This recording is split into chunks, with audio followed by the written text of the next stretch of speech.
One of my friend has requested to learn Kali Tidi, or you call it Three of Spade in English. I don't know whether that game is played overall in the world, but this is really famous in Gujarat. So here how it is played.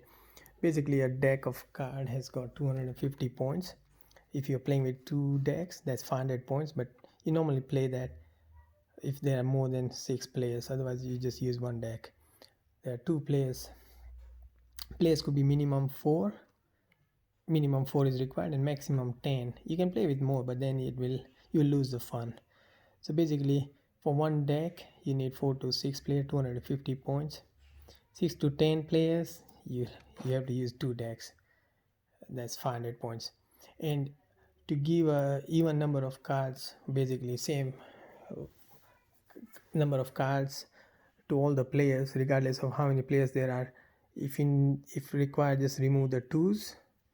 So let's say if everyone needs if there are 5 players, and so everyone gets a 10 cards, so just remove couple of twos. You can remove spade, club, or heart, whichever twos. So as long as if there are 5 players, make it 50 cards, so you can give 10 to each of them. Now points distribution is pretty simple. Ace, king, queen, jack, and tens have got 10 points each. Five has got 5 points, and the main is this card here, that one has got 30 points, and you just multiply by 4 suit, that becomes 250 points per deck. Now the trumps, and basically the trump, so basically you have to select the trump suit, or we call it in Gujarati sor padwani, and the biggest card is ace, followed by king, queen, jack, tens, 9, 8, 7, 6, 5, 3, 4, 2. So this is how you can, so basically I'll go with this thing first. So maximum number of partners have to be set at the start of the game. So basically, let's say if 5 players are playing, so you can say on the beater's side there'll be 2 players, and on the opposite side there'll be 3 players. So I'll put in a list here. Let's say 4 players, you can say 2 beaters, 2 opposite. 5 players, 2 beaters, 3 opposite. 6 players, 3 beaters, 3 opposite. 7 players, 3 beaters, 4 opposite. 8 players, 3 beaters, 5 opposite. 9 players, 3 beaters, 6 opposite. So basically not 3 beaters, but I would say in the beaters team. And 10 players, if there are 10 players, then 4 beaters and 6 opposite. So what you have to do is you have to set the number of partners at the beginning. So this is how, maybe let's say you want to decide it. You can be flexible, whatever you want, but this thing works like magic. So if you want to go at the start, let's say you start the game, the best thing, strategy is not to reveal your partner. Just keep it hidden as long as possible. So, and bidder, so whoever wins the bid, I'll tell you how to put the bid as well. But bidder decides the trump card, so trump suit basically, and he decides what partner he wants. So his basically, if he says, oh, I want a ace of spade as my partner, then that guy, whoever has got ace of spade, he will keep quiet, but he will help you indirectly to give you more points while you are playing. Points are calculated basically this manner. So let's say, so there are 5 players, for example, and this is bid. So this is how you should write it down: A, B, C, D, E, and then bid. So if everyone, let's say everyone got their cards, and everyone checks their cards, and they look at, well, let's get rid of those ones. Let's say we look at these cards, and we don't need the guarantee card. Here we think, oh, our cards are not that good, we got ace and 10, so we won't bid. There's no need for us to bid because someone else would be bidding anyway. So someone could say, I want to bid 100 points. So he thinks that he and his partner can achieve 100 points. So then, but someone else could bid 110, 120, then someone says 150, whatever they want to go, they keep on bidding. And the highest bidder, so whoever says, okay, that's it, we can't go any higher than that. So let's say, for example, the bidder A wins, he says, okay, 180, so they start playing with 180. and he decides, okay, my trump is spade or club or heart, whatever he wants to decide. And then he says my partner is ace of spade or ace of club or whatever he wants. So then they all start playing cards, and let's say I'll show you how the points are calculated first. So let's say A was successful bidder and he bids 180 point and he wins it. So then his points gets double if he wins, so that is double 360, and his partner would get 180 for his effort. Everyone else who were on the loser sides or the opposite sides will get zero.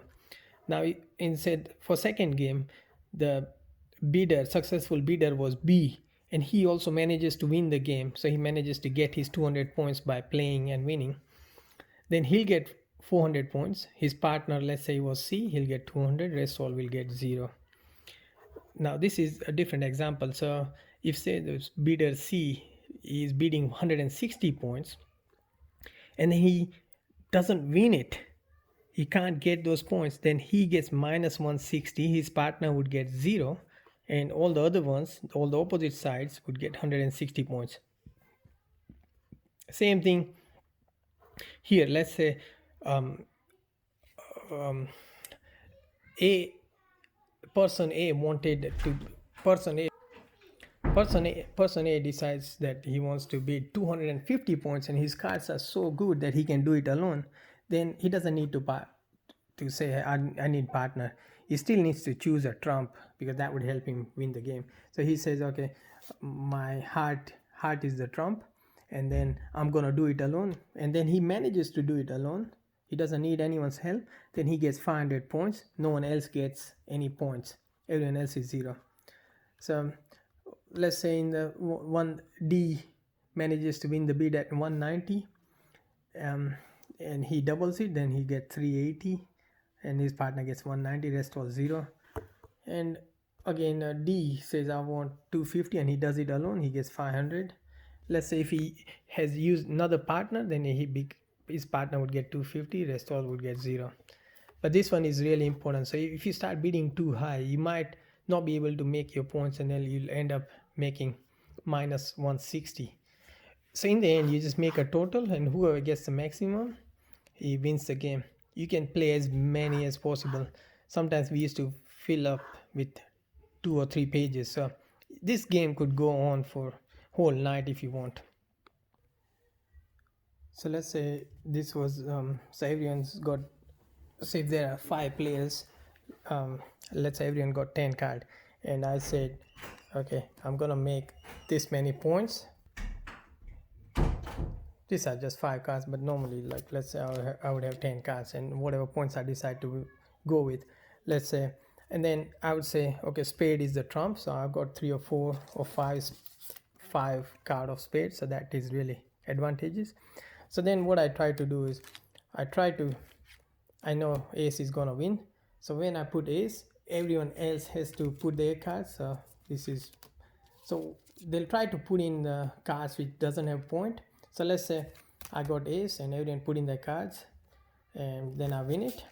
So that was easy. Then for second game, let's say, so it's again my turn, then I put in that, and then someone puts in this because he doesn't have a spade, then he can put in whatever else he's got. As long as if you have the same suit, you have to put it there. You can't escape that. So if I have spades, I have to put spade no matter what. Doesn't matter if I'm giving away points to someone else or not, I have to put in. And that's where what people will try to do is they'll try to get rid of all the trump initially, so all the trump cards are gone, and then they'll start putting in, let's say, diamond. So everyone would put in their diamond, and if someone doesn't have diamond but he has the trump card, so then he can put in a trump. So he said, okay, then that belongs to him because he has used the trump. He's used the trump suit. This trump suit could change every game depending on what the bidder wants to decide. Then bidder goes, let's go everyone, okay, I'm putting heart. So whoever wins, the first thing is whoever wins. So let's say this guy put in the trump and he wins the game, so he wins that card. Then it will be his turn to go and put in. And let's say these are his cards, and he decides I'll put in club or whatever he wants. Then everyone will start putting in. Someone puts in that, someone puts in that, and someone doesn't have trump, so he'll just go whatever. So this guy has got the biggest card is that, so he wins that. So that's, it's just like that. You just keep playing, and then you'll try, it will start making sense to you. The best thing is your partner will be supporting you indirectly. He'll be helping you out, putting points and all that. And it's nice not to know him till the very end, but it's disadvantage for you because no one will tell you who your partner is, and they shouldn't be giving you any indication to that I'm the partner. So let's just calculate how many points this game has got us. So we got 10, 20, 30, 40 points. And then there was another game which was 40 plus 50, 60, 70, 80 points. So basically you just count it like that. And then for this game, 10 and 5, 15. So in the end, he's got all these points, the other guy's got all these points, and then you just combine. If this was the bidder and this was his partner, you combine their points, and if they get whatever they bidden, then they win the game. So basically they win that part of the game, and then you keep on playing. Partners would keep on changing. You wouldn't know who's your partner until